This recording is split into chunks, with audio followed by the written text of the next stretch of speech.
제군들, 긴급 소집이다. 오늘 작전의 기밀이 해제됐다. 하루 만에 7만 명이 죽은 전투가 있다. 기원전 216년 이탈리아 남부 카나이 평원이다. 그런데 이게 핵심이 아니다. 핵심은 이거다. 5만 명의 병력으로 7만 명이 넘는 대군을 상대했다는 것. 수적인 열세에도 불구하고 오히려 압도적인 대군을 포위해서 섬멸해버린 거다. 군사학적으로는 상식 밖의 일이 벌어진 거지. 어떻게 가능했는지 지금부터 브리핑하겠다. 전황부터 보겠다. 기원전 3세기 지중해 서쪽에 두 세력이 있다. 로마 공화국, 이탈리아 반도를 통일한 군사 강국이다. 카르타고, 현재의 튀니지 지역에 위치한 해상 강국이다. 제1차 포에니 전쟁 23년을 싸웠고 로마가 이겼다. 카르타고는 시칠리아를 빼앗겼고 배상금 3,200탈란트를 물었다. 현재 가치로 수천억 원이다. 여기까지는 배경이다. 주목할 건 이 다음이다. 카르타고의 남자가 하나 있다. 한니발 바르카. 아버지 하밀카르 바르카는 1차 포에니 전쟁에 참전한 군인이었다. 폴리비오스의 기록에 따르면 하밀카르는 어린 한니발을 신전에 데려가서 맹세시켰다. 로마를 적대하겠다고. 이때 하니발의 나이가 9살이다. 9살짜리의 맹세가 뭐 대단하겠나 싶을 거다. 그런데 이 9살짜리가 자라서 진짜 해낸다. 기원전 218년 하니발은 이베리아 반도에서 출발한다. 보병 9만, 기병 12,000, 전투 코끼리 37마리. 이 숫자는 폴리비오스가 하니발이 라키니온 곳의 신전에 남긴 기록을 직접 확인했다고 전한다. 이 병력을 이끌고 피레네 산맥을 넘고 남프랑스를 횡단하고 알프스를 넘는다. 약 15일이 걸렸다. 폴리비오스에 따르면 이탈리아에 도착했을 때 남은 병력은 보병 2만, 기병 6천이다. 제군들, 이 숫자를 보자. 출발 9만, 도착 2만 6천. 산 하나 넘었을 뿐인데 6만 이상이 사라졌다. 정상적인 지휘관이라면 여기서 철수를 고려한다. 보급선도 끊겼고 본국 지원도 불확실하다. 그런데 하니발은 철수하지 않았다. 오히려 이탈리아 북부의 갈리아 부족들을 포섭해서 병력을 보충한다. 로마에 불만을 품고 있던 갈리아인들이 합류한 거다. 그리고 로마군과 두 번 붙는다. 기원전 218년 12월 트레비아 전투. 로마군 약 4만 중 상당수가 전사하거나 포로가 됐다. 리비우스의 기록이다. 기원전 217년 6월 트라시메노 호수 전투. 한니발이 호수 옆 좁은 길목에 매복을 깔았다. 로마군 약 2만 5천에서 3만이 투입됐고 집정관 플라미니우스를 포함해 약 1만 5천이 전사한다. 폴리비오스에 따르면 전투는 약 3시간 만에 끝났다. 두 번 싸워서 두 번 다 졌다. 로마 원로원의 공포가 퍼진다. 이 다음 로마의 대응이 중요하다. 트라시메노 이후 로마는 독재관 파비우스 막시무스를 임명한다. 파비우스의 전략은 단순했다. 안 싸운다. 한니발의 보급선이 길어지면 스스로 무너질 거라는 판단이었다. 합리적인 전략이다. 그런데 로마 시민들이 못 참았다. 적이 이탈리아 본토를 활보하는데 싸우지도 않는다는 비판이 거셌다. 기원전 216년 새 집정관 가이우스 테렌티우스 바루가 선출된다. 강경파다. 정면 결전을 주장했다. 원로원이 밀어줬다. 그래서 로마가 뭘 했냐? 역사상 최대 규모의 병력을 끌어모았다. 보병 약 8만, 기병 약 6천, 총 8만 6천. 폴리비오스 기록 기준이다. 로마 공화국 역사상 단일 전투 최대 병력이다. 지휘관은 2명이다. 집정관 바로와 파울루스. 로마는 권력 집중을 막기 위해 두 집정관이 하루씩 교대로 지휘하는 시스템이었다. 카나이 단일 지휘권은 바로에게 있었다. 리비우스에 따르면 파울루스는 신중론을 주장했으나 바로가 결전을 밀어붙였다고 한다. 다만 리비우스가 바로에게 패전 책임을 집중시키려는 의도가 있었을 가능성은 참고해야 한다.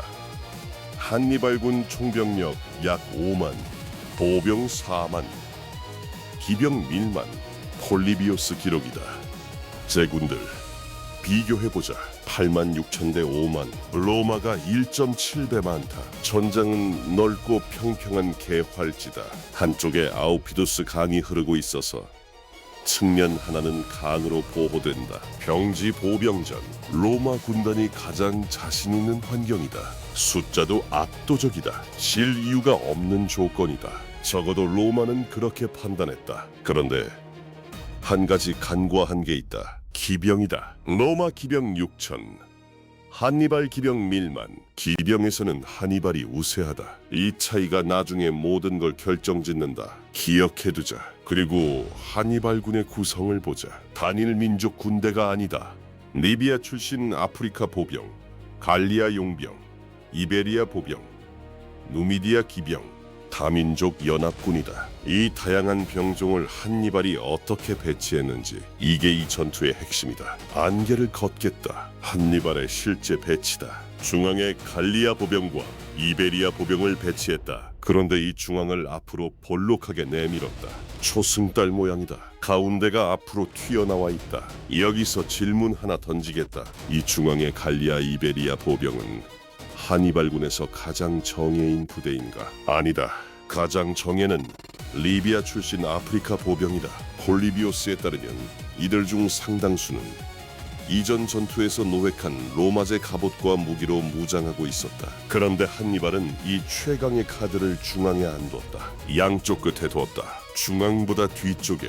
이상하지 않나? 가장 강한 부대를 가장 중요해 보이는 중앙이 아니라 양쪽 구석에 배치한 거다.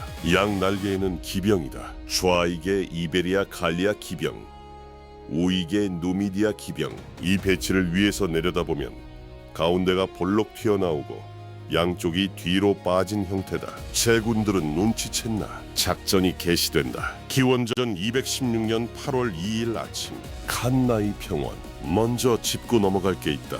폴리비오스에 따르면 이날 아우피두스 강 방향에서 남동풍이 불고 있었다. 이 바람이 평원의 건조한 흙먼지를 로마군 쪽으로 날렸다고 기록하고 있다. 한니발은 바람을 등지는 방향으로 진을 쳤다. 전투가 시작되면 수만 명의 발이 일으키는 먼지가 로마군의 시야를 가리게 된다. 전투 전에 이미 바람까지 계산해 넣고 있었다는 뜻이다.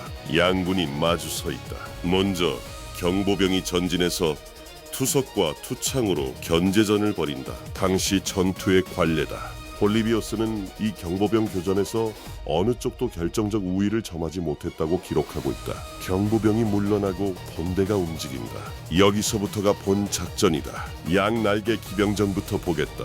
로마군 좌익, 아우피두스 강에 인접한 쪽이다. 로마 시민 기병 약 1600기가 배치되어 있다. 상대는 한니발의 이베리아 갈리아 기병이다. 이 구역은 강과 보병 대형 사이의 좁은 공간이다. 기병이 기동할 여유가 없다. 돌격하고 빠지고를 반복하는 통상적인 기병전이 불가능한 지형이다. 폴리비오스는 이 기병전을 이렇게 기록했다. 기병들은 말에서 내려 도보로 싸우기 시작했다. 이것은 기병전이라기보다 보병전에 가까웠다. 말에서 내려서 백병전을 벌인 거다. 좁은 공간에서 말 위에서는 싸울 수 없었기 때문이다. 수적으로 열세인 로마 기병이 버틸 수 없었다. 괴주한다. 반대편 날개. 로마 우익에는 동맹군 기병 약 4,000기 이상이 배치되어 있다. 상대는 누미디아 기병이다. 누미디아 기병에 대해 짚겠다. 현재의 북아프리카 알제리 지역 출신이다. 폴리비오스와 리비우스 모두 기록하고 있는 특징이 있다. 안장도 굴레도 없이 맨몸으로 말을 탄다. 전투 방식도 다르다. 정면 충돌을 안 한다. 접근해서 투창을 던지고 빠진다. 다시 돌아와서 던지고 빠진다. 로마 기병이 쫓아가면 흩어졌다가 다시 모인다. 잡을 수가 없다. 그렇다고 무시할 수도 없다. 계속 투창이 날아오니까 누미디아 기병은 로마 동맹 기병의 발을 묶고 있었다. 격파가 목적이 아니다. 여기 붙잡아두는 게 목적이다. 그리고 결정적인 순간이 온다.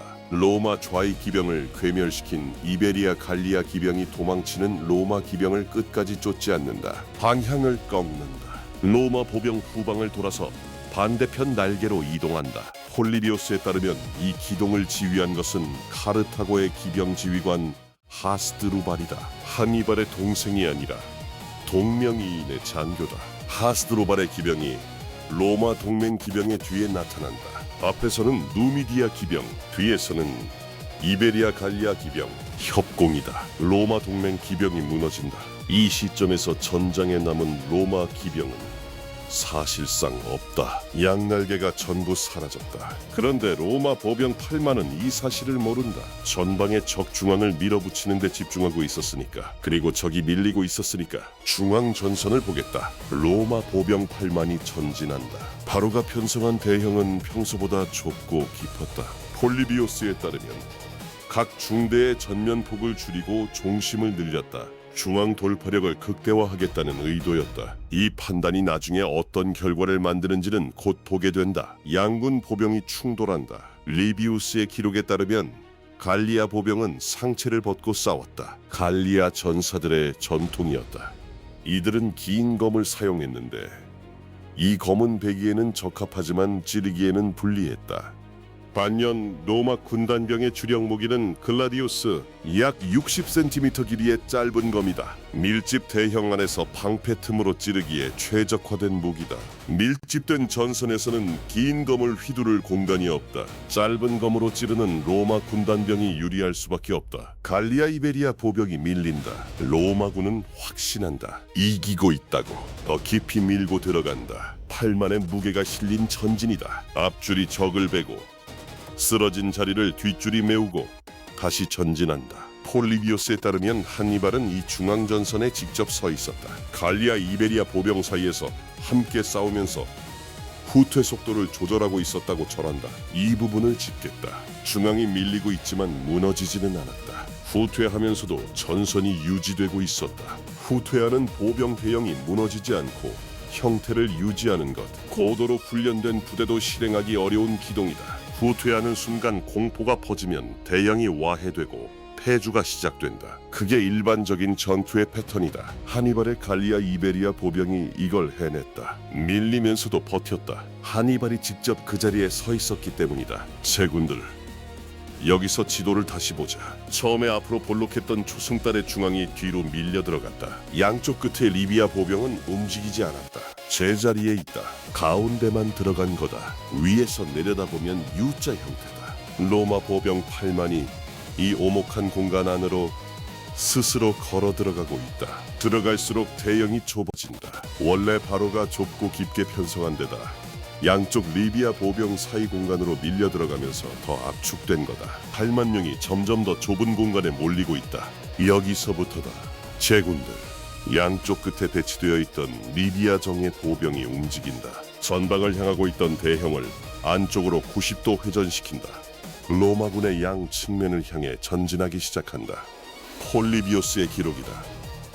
중앙의 후퇴로 인해 전선이 초승달 형태로 오목해지자 양쪽의 리비아 보병이 적에 노출된 양 측면을 감싸 안았다. 리비아 보병은 하니발군에서 가장 정예인 부대다. 이전 전투에서 노획한 로마제 갑옷과 무기로 무장하고 있다. 이 정예 보병이 지금 로마군의 양 측면을 찌르고 있다. 로마 군단병은 정면을 향해 밀집 대형으로 서 있다. 측면 공격에 대응하려면 대형을 돌려야 하는데 이미 너무 밀집되어 있어서 방향 전환이 불가능하다. 동시에 후방이다. 아까 기억해두라고 했던 하스드루발의 기병이다. 로마 동맹 기병을 괴멸시킨 뒤 기병을 재편성해서 로마 보병 후방으로 돌아왔다. 로마군 후방에는 아무것도 없다. 기병이 전부 사라졌기 때문이다. 하스드루발의 기병이 로마 보병 후방을 들이친다. 전방 한니발의 갈리아 이베리아 보병, 양측면 리비아 정예 보병, 후방 하스드루발의 기병. 포위가 완성됐다. 8만이 넘는 로마군이 사방이 막힌 상태로 갇혔다. 여기서부터는 전투라고 부르기 어렵다. 8만 명이 좁은 공간에 갇혀있다. 바로가 처음부터 좁고 깊게 편성한 대형이 여기서 치명적으로 작용한다. 밀집도가 너무 높다. 폴리비오스의 기록이다. 바깥쪽에 있는 병사들은 사방에서 가해지는 공격에 쓰러져 갔다. 안쪽에 있는 병사들은 빠져나갈 수도 싸울 수도 없는 상태에서 서로 밀치며 짓밟혔다. 글라디우스를 뽑을 공간조차 없는 병사들이 있었다는 뜻이다. 로마 군단의 강점인 밀집 대형이 포위 상태에서는 병사들을 가두는 감옥이 된 거다. 리비우스도 기록을 남겼다. 쓰러진 병사들 위에 다른 병사들이 넘어지고 그 위에 또 다른 병사들이 쌓였다. 살아있는 자들이 시체와 부상자 더미 위에서 몸부림쳤다. 카르타고군은 바깥에서 안쪽으로 포위망을 좁혀갔다. 리비우스도 기록을 남겼다. 리비아 보병은 측면에서, 하스드루발의 기병은 후방에서, 갈리아 이베리아 보병은 전방에서, 포위망 안에 로마군은 시간이 지날수록 줄어들었다. 로마군 지휘부의 상황이다. 집정관 파울루스. 리비우스에 따르면 전투 초반 투석에 맞아 부상을 입은 상태였다. 그럼에도 전장에 남아 있었다. 리비우스는 파울루스의 최후를 이렇게 기록하고 있다. 군사 호민관 렌툴루스가 말을 타고 지나가다 바위 위에 피를 흘리며 앉아있는 파울루스를 발견했다. 렌툴루스가 말에 타라고 권했으나 파울루스는 거부했다. 이 말을 타고 가서 원로원에 보고하라. 로마의 방비를 서둘러라. 나를 여기 두고 가라. 이 병사들 사이에서 죽게 해달라. 파울루스는 적이 밀려오는 가운데 그 자리에서 전사했다. 다만 이 장면은 리비우스의 기록에만 등장한다.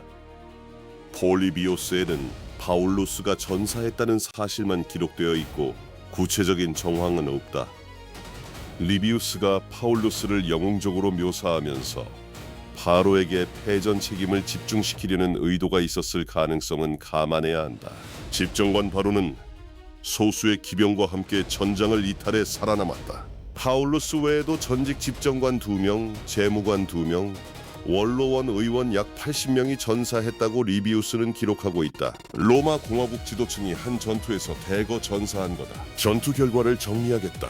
폴리비오스 기록 기준 로마군 전사자 약 7만, 포로 약 1만이다. 리비우스의 기록은 전사자 약 4만 8천으로 차이가 있다. 어느 쪽이든 로마 공화국 역사상 최악의 단일 전투 피해다. 카르타고군 전사자는 약 5,700, 폴리비오스는 이중 갈리아 보병의 피해가 가장 컸다고 기록했다. 중앙에서 로마군 8만의 정면 돌격을 받아내며 후퇴한 부대가 바로 이 갈리아 보병이었기 때문이다. 5만으로 8만 6천을 포위 섬멸했다. 전투 직후 기록이 하나 있다. 하니발의 기병 지휘관 마하르발은 즉시 로마로 진군할 것을 건의했다고 리비우스가 전한다. 마하르발이 말했다. 5일 안에 카피톨리누스 언덕에서 식사하게 될 것입니다.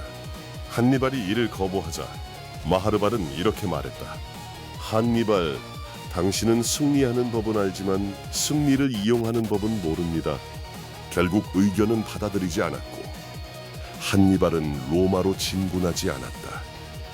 공성장비 부족, 병력 소모 우려, 로마 동맹국 이탈 유도 전략 등 여러 해석이 있다. 이 판단이 옳았는지는 역사가들 사이에서 지금까지도 논쟁 중이다. 이 전투의 핵심을 정리하겠다. 한니발의 승리 요인이다.